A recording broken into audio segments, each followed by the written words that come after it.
I'm also an academic. So I'll try my best to give objective analysis, also having regards to how President John Mahama has scored himself, how others have scored him. And for us, at least, we can make a little bit progress. Our politics doesn't have to be always tribal. But let's see whether we can take objective analysis of it. I agree with my colleague here that Rome wasn't built in a day. 120 days might not be enough for us to get a full picture of us where we are going. But I could agree with him that even though Rome wasn't built in a day, but the kind of blocks that you are laying, the way you are laying your blocks to build Rome, we'll be able to look at the nature of the blocks to see whether there will be structural problems in building a Rome at all, whether Rome would actually be built. So we are within our right to use at least the block that you are laying to be able to assess. Otherwise, we'll be collectively stupid to just say, let's leave it. Till 4 years' time, we see whether Rome is built or not. So we are allowed to do that in politics. So that's what I will try to do this morning.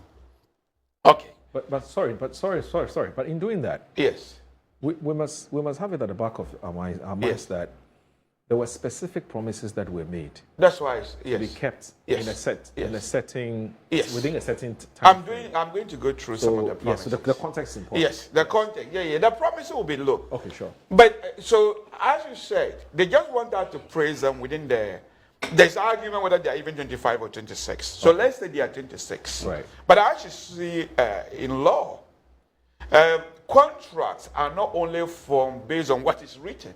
Orally, we can have a contract. So what was said in the campaign trail, as well as what was written in the manifesto, is equally part of the social contract. Right. You cannot just argue that what was written is what is binding on you. No. What you said form parts of an oral contract. Okay. And every lawyer will tell you there are oral contracts as well as written contracts. Though written contracts give us certainty, oral contract might not provide certainty, but in the age of technology, where there are video records, they are equally as good to give us certainty as written contracts. So there was a lot of promises made. And let's look at some of the promises and see whether are they achievements that we were celebrating at all. If there are, I will say so. If there are just low-hanging fruit, I don't think we can just give so much congratulations about it. One of them was to get appointment and form the cabinet within 14 days. He said he has ticked that particular box. But it did so much an achievement that we need to congratulate. I believe the government doesn't really, we don't really need to give so much congratulations to the government. Why am I saying so? When you are in opposition campaigning, especially the main opposition party, in almost every country, you are called government in waiting. If you are in the parliamentary system, most of the team that you are using to campaign, or most of the team around the prime minister or the president, is usually what we call shadow ministers. So in other words, we can easily predict who is going where. And rightly so, if you're marking in parliament, we're able to predict. Even myself sitting here, I could predict, because whenever I come to Good Morning Ghana, you see John Junapo will call in, and mostly he's focused on energy. Sometimes you see Honorable Ablakwa concentrating on foreign affairs issues. You can easily predict them. So yes, while we congratulate him, we need to remind him that this is a low-hanging fruit that almost anybody can achieve. Unless, of course, if your marking is a prophet who can easily predict them, and the appointment follows. But when you look at the nature of the appointment as well, the Constitution says you must have a regional balance as well as a gender balance. I think the regional balance he has tried. I quite agree that I don't really agree with the Constitution. But though I know why the Constitution says regional balance. Having regards to the history of Rwanda, what really happened in Rwanda, it's not good for power to be concentrated in one area. But as a society, I think we need to grow and try to see what is our best foot forward. And if most of them are coming from one region, for me, technically, I don't really have problem. But the nature of our politics is perhaps why we have that provision in the Constitution. The president tried his best in that area. I must congratulate him for that. But when it comes to gender balance, the government failed. When it comes to gender balance, for example, Ghana was the first country in the world, not sub-Saharan Africa, to sign the CEDA, the Convention for the Elimination of All Forms of Discrimination Against Women, in 1979. It took us 46 years. Last year is when we have affirmative action bill put in place by Akufo-Addo. I was expecting that the government would have taken advantage of the affirmative action bill and made sure that women who are competent form part of this government. It's not a hidden secret. People have said that, for example, Honorable Senator Rollins have largely been ignored. So some of them argue that they don't have enough women in cabinet, in parliament. But that is not true. That's a good example where they could have used in the spirit of the affirmative action and then the gender balance to fulfill it. So that side, at least as part of the ministerial appointment, you can see that I've failed over there. And for the president to already give himself 100%, or he has more or less indicated, and some people can read 100% to what he's saying, it's really disappointing. So that's the failure aspect. If you come to the economy, for example, the government made a lot of promises. They said e-levy needed to go, COVID-19 levy needed to go, and I think the betting tax as well. So he has fulfilled e-levy. Is that something we can congratulate him? Yes, perhaps for efforts. But we know from the MPP manifesto and that of the speech that was given by our flag bearer that regardless of which party comes to power, we're going to do away with e-levy. As we maintain, e-levy was a mistake on our part. And we own up to that mistake. That was why when our flag bearer was given opportunity in January 2024, some of the early promises he made was that e-levy was going to go. Betting tax, I'm not really sure whether I should congratulate him for betting tax. Even though it was a promise he made and he kept it, I believe that as a country we needed a betting tax. I believe from where I sit, we need to find a better alternative for our youth, not gambling. We need to find better alternative. But if the wisdom of the president, he thinks it's what they call a promise we're keeping, that's fine. COVID-19 levy is still in place. Why is it not in place? How do you score yourself 100% when you say it was going to go? It's still in place. So that is a failure. He might have reason why he failed, but you cannot fail and give yourself 100%. So I'm not saying there's no reason why he failed in that aspect, but that is a failure. If you come to education, he promised free first year university education. Our first year from UPSA, for example, started in January. January to now is 4 months. Next week, we'll finish lectures. The following week, we'll be revision lecture, and then we break. As I talk now, not a single student have received a PESWA towards their first year university of education. So that is a failure to me. So you cannot be scoring yourself 100% when a single failure. And tomorrow, you remember I told you this. The sweetness of the pudding is in the eating, not what you say. You can say so much about how nice this pudding is. If the person eating it does not recognize how sweet it is, then the pudding needs to be reassessed. So yeah, you might give a promise, but you cannot take.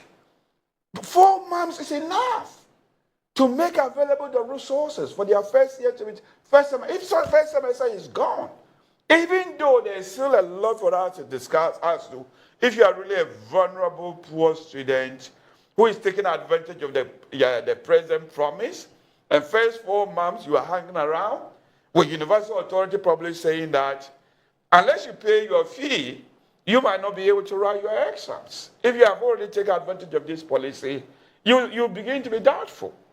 Especially, and also after your first year, what happened to the remaining 4 years, 3 years? The government has not been forceful with it. And again, I said here that when it comes to Galamsey, we are dealing with a con government. There were a lot of promises made.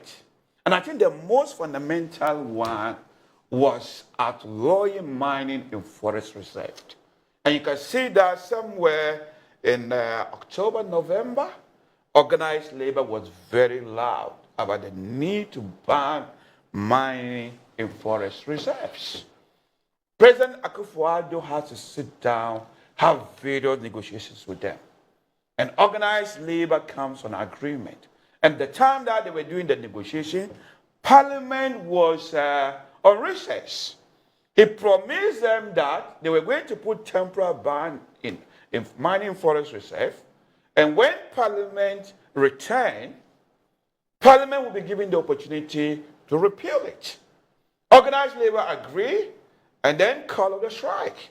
The NDC said Akufo-Addo had conned them. They shouldn't have agreed to that. There was existential threat and it needed to be repealed immediately. Some of them accused organized labor of taking bribes and that they betrayed Ghanaians. They campaigned hard on that, even though I did not just see it explicitly written on their manifesto. They campaigned hard on that there is a need to repeal it. 4 months now, President Mahama has been given the opportunity to repeal it. He's talking for amendment. Just though yesterday he mentioned that he will repeal it. He should have taken, if it is actually existential threat, his first opportunity should have been to what? To repeal it. So why does he wait till Parliament go on the recession? And he's giving us another promise. Something that is existential threat. Unless he's getting his priorities wrong. It is for this reason that when you watch various television stations yesterday, Imani Ghana, for example, gave President Mahama 50%. And I think Joy News gave them 52%. What did they call it? Our party, some of them gave him 42%, others gave 48%. So as you said, you call upon me as an academic to pass my judgment. President Mahama said 100%, and you probably here suggested maybe 72%, or somebody suggested and you adopted it. This is assessment of an over-ambitious student. But if you come to the objective assessment by other people, if you take Imani Ghana, this is a struggling student. 50% is a struggling student. If he was a student of UPSA, 1 mark less, the person will be a risky student. If you take 1 mark out of it, the person will be D. D is a risky student. So you're just 1 mark away. Well, according to Imani Ghana, you've got the 1 mark, so you're 50%. But we can call you a struggling student. You know Vitus Azim? Yeah. Who is the former boss of the Ghana Integrity Initiative, which is a local arm of Transparency International. Okay. You know, he's also giving the president 70%. 70%. Okay. You know, he's an independent guy. People would always do that. Yes. But yes, so I accept that as well. Okay. But the point I am making is that other people, it doesn't mean his is more valid than others. Okay. As I said, Joy News said 52%. This is a struggling student. You know, the Daily Graphic today. Yes. Yes. The Daily Graphic. Yes, Emaro. I reviewed it whilst you were here. Okay. So what did they give? They have given the president 72%. Well, everybody always knows the Daily Graphic is quite, well, let me choose my words well. They often go where the government is. Do you understand that? This is not, well, with all our apologies to them, national papers, especially those aligned with government, often go where government goes. I accepted the first 20% you said there was an independent individual. Vitus Azim. Yes. I mean, yes. But Daily Graphic usually goes with government. So that one is not an issue. Did the Daily Graphic go with you? Well, the NDC was accusing them of going with us. No, yes. no, not talking about the NDC. Well, the NDC always accuse them of going with them. No, I'm not talking about the NDC's accusation. Okay. I'm asking you whether from where you sit, was the Daily Graphic and the Ghanaian Times and Co. Were they with I you? have not had the opportunity to accept them that way. But I've heard people's opinion about them. Okay. That they often goes where the government is going. But as I said, my party... So what you're saying today yes. is has to do with what people are saying. Not, yes, not what people... No. This is not your opinion. Yes, if they send me to court, I'm a lawyer. If they send me to court for defamation, they won't get anything from me. That's other people's opinion. It's opinion anyway. Okay. You don't take people for defamation for opinion. All right. Okay,